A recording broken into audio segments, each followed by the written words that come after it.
صحیح بخاری حدیث نمبر 8۔ رسول اللہ صلی اللہ علیہ وآلہ وسلم نے فرمایا، اسلام کی بنیاد 5 چیزوں پر قائم کی گئی ہے۔ اول، گواہی دینا کہ اللہ کے سوا کوئی معبود نہیں اور بے شک حضرت محمد صلی اللہ علیہ وآلہ وسلم اللہ کے سچے رسول ہیں، اور نماز قائم کرنا اور زکوٰۃ ادا کرنا اور حج کرنا اور رمضان کے روزے رکھنا۔ حدیث نمبر 9۔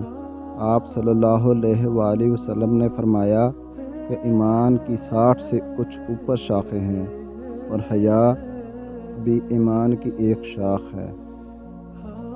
حدیث نمبر 10۔ آپ صلی اللہ علیہ وآلہ وسلم نے فرمایا، مسلمان وہ ہے جس کی زبان اور ہاتھ سے مسلمان بچے رہیں، اور مہاجر وہ ہے جو ان کاموں کو چھوڑ دے جن سے اللہ نے منع فرمایا۔ ابو عبداللہ امام بخاری نے فرمایا اور ابو معاویہ نے کہا کہ ہم کو حدیث بیان کی داؤد بن ابی ہند نے، انہوں نے روایت کی عامر شبی سے، انہوں نے کہا کہ میں نے سنا عبداللہ بن عمرو بن عاص سے، وہ حدیث بیان کرتے ہیں،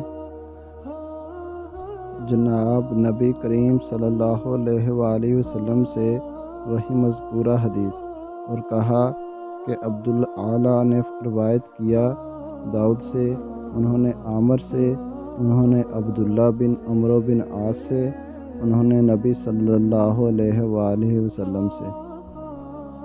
حدیث نمبر 11۔ لوگوں نے پوچھا، یا رسول اللہ، کون سا اسلام افضل ہے؟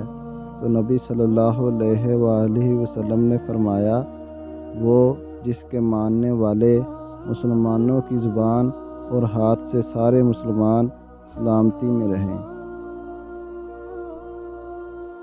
ایسی مزید اسلامی ویڈیو اور معلومات حاصل کرنے کے لیے ابھی ہمارا چینل ذکر رب سبسکرائب کریں اور بیل آئیکن کا بٹن ضرور دبائیں۔